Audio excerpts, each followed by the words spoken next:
Morning everyone. Today we are going to continue with the wireless communication class. So today we are going to talk of the transmit diversity.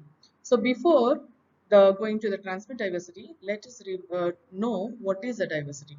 So diversity is nothing but which concept which exploits multipath fading. In the case of diversity, we will use multiple antennas at the transmitter and multiple antennas at the receiver. So each transmitter antenna will be transmitting the same information, and it will be reaching at the receiver with a different amplitude, different phase, different path length that I can say are different with latency, and each signal undergoes fading independently. So when we say that we have multiple antennas at the transmitter, so we are going to separate those antennas by a distance lambda by 2. So that means each signal that are coming out of each of the transmitter will be independent. So we say that each signal is undergoing the fading independently, and it will have a delay, and they are independent and they are highly uncorrelated. So when they are highly uncorrelated, each signal is independent and each signal reaches at the receiver with different amplitude and different signal strength, we can say, and different delay. So we can select at the receiver one among the strongest signal that we can select, and we can extract the information. So that is what is your diversity. And diversity basically exploits multipath fading as well as uh, it multipath fading, and it uses both the concept of spatial diversity as well as spatial multiplexing. So this is about MIMO when we are talking about multiple antennas and at the transmitter and multiple antennas at the receiver. So the MIMO that we use in the concept of 4G as well as 5G here. So that is why the signal strength has been improved, and the interference has been mitigated here in the by using MIMO. So when we are telling transmit diversity, we are talking about the multiple antennas at the transmitter and single antennas at the receiver. So we can say that L antennas that we have considered the transmitter and single antenna at the receiver. So what is the total power? What about the total power at the transmitter, and which has got L transmitting antenna? So the total power remains P itself. So that means P is the power constraint that we are having.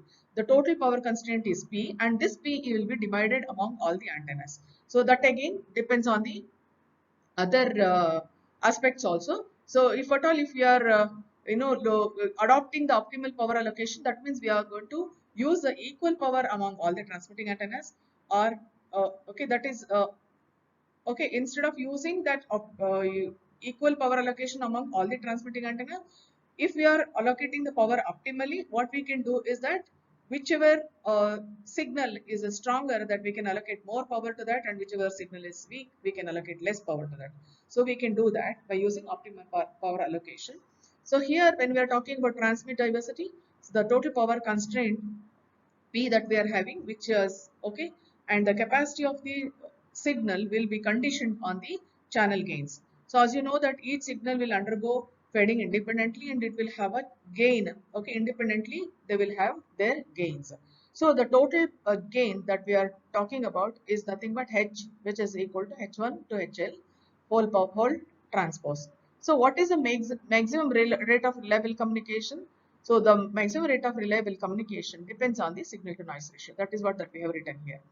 And there is one more measure of the outage probability. It is one more measure of the capacity. Okay, that is nothing but probability of outage.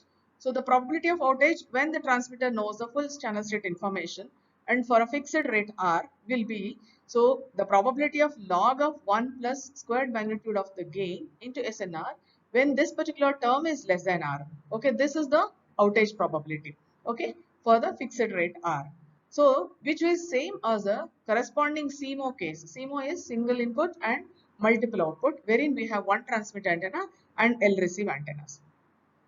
So this outage performance, it is achievable only if the transmitter knows the channel state information. That means the magnitude of the gains H, so that it can perform the transmit beamforming. So the transmit beamforming is that, so it will give more power, or it radiates more power only if in a particular direction. So that is what we call it as beamforming. Okay, so all these signals will arrive at the receiver, and whichever is a stronger, okay, whichever signal has a stronger signal strength can be used at the receiver. So that is what can be done at the receiver, or we can use a receiver combining techniques. That means we can combine all the signals and we can select only which has a stronger signal strength. So the Almaty scheme can be used here when we use two transmit antennas here. So one can talk about the Almaty scheme when we have two transmitting antennas. The Almaty scheme is restricted to only two transmit antennas itself. What we are trying to do here is that we are trying to transmit two symbols at two symbol times here. So that is what you can see, symbol U1 and U2, which can be transmitted at a every symbol time here. Okay, okay, block of two symbol times that we are trying to transmit here. And uh, the space time coding scheme can be combined with the meso channel, and it can be viewed separately as either as a repetition coding or as a Almaty scheme. So in the Almaty scheme, the outage probability of the scheme is the outage probability of the equivalent channel. You can see here in the repetition coding, we are transmitting one symbol at a time and we will get the output like this, okay. And when in the Almaty scheme, okay, you can see the two symbols, okay, we are trying to transmit, okay, also two symbol times, and you have a separate outputs here, okay, that you can see over here.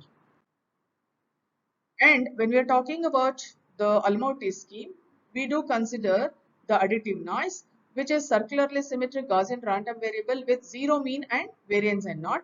So the energy on each of the symbols will be P1, P by 2. That means total power constant is P and the energy on each of the symbol is P by 2, which is conditioned on the channel gains H1 as well as H2. That is on each of the each of the channel. This is the channel gain H1 and H2, and the capacity of the scalar equivalent channel, that we can write it like this, okay. So this is in the case of Almaty scheme when we are transmitting two symbols with a energy P by 2 and which is conditioned on the channel gains H1 and H2. So the capacity of the equivalent scalar channel is given by this. Suppose if we consider the successive blocks and use the AWGN capacity here over a code rate R over each of the streams separately when we are trying to transmit, then the outage probability of this will be probability of outage of the Almaty scheme is when this particular term is less than R. So the outage occurs whenever this particular term is less than the R. So we can say that we can analyze that when the channel transmitter knows the channel state information, the Almaty scheme performs strictly worse. There will be a loss of 3 dB in the received signal to noise ratio. So this can be explained in terms of the energy efficiency and when the energy is transferred at the receiver. In the Almaty scheme, if the symbols are sent at the two transmit antennas in each time are independent, since they come from two separately coded streams, then each of them will have a power P by 2 and the total signal to noise ratio will be given by this particular equation. That is, total signal to noise ratio at the receiver is given by this particular equation. So in contrast, suppose if we say that though both the signals are highly correlated or completely correlated, then and the channels knows the channel state information, the transmitter knows the channel state information, what will happen to the received signal at the receiver? Okay, this is what we receive at the receiver. Okay, so this is the equation number 1. This is what we are going to receive at the receiver. So we can say that, so in case of the completely correlated case, okay, we can say that there is a 3 dB gain over the independent case. So we have achieved a 3 dB power gain over the independent case in the case of when the signals are completely correlated. So intuitively, there will be power loss because without the channel knowledge, the transmitter is sending the signal that have the energy in all directions instead of focusing the energy in a specific direction. So it is very, very important when the transmitter doesn't know the channel state information, it tries to radiate the power in all the directions. But when it knows the channel state information, it can only concentrate in a particular direction when it knows the channel state information. In fact, the Almorty scheme radiates energy in a perfectly isotropic manner, and the signal transmitted from two of the antennas will have the same energy. That means because the power has been divided among the two antennas here. So when projected in any direction here. So a scheme radiates energy isotropically whenever the signal transmitted from the antennas are uncorrelated and they will have a equal power. So though the Almorty scheme does not perform well as the transmit beamforming, but it is optimal in one important sense. That is, it can achieve the best outage probability among all the other schemes that we have mentioned here. Okay.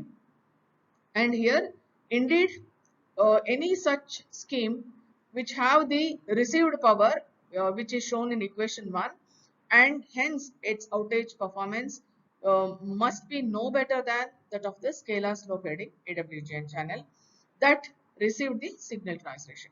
So, but this is precisely the performance of the Almorty scheme that we are trying to talk.